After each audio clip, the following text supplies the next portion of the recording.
जय भवानी। आज जगभरातील तमाम हिंदू बांधवांचं श्रद्धास्थान असणाऱ्या आई जगदंबेचं दर्शन घेण्यासाठी तुळजापूरला येण्याचा योग आला। खूप रोमांचित करणारं दर्शन। मला नेहमीच हिंदू म्हणून जन्माला आल्याचा अभिमान वाटतो। तमाम हिंदू बांधवांना एक कळकळीचं आवाहन मात्र या निमित्ताने करतो।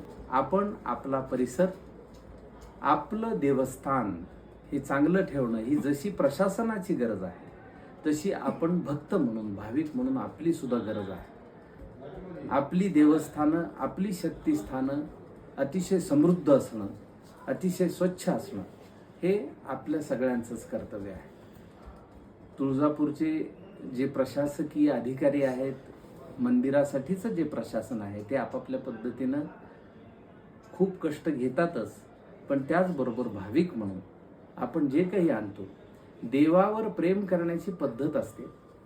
आपण हात जरी जोडले तरी देवाला ते पोहोचतात, पण मनापासून आणि मनोभावे पूजा करायची हे खूप महत्त्वाचं असतं। पण आपण ज्या गोष्टी आणतो त्याचं राहिलेल्या गोष्टी जर आपण इथल्याच परिसरात टाकत असू तर त्याचा निचरा कोण करणार, ती जबाबदारी कोणाची?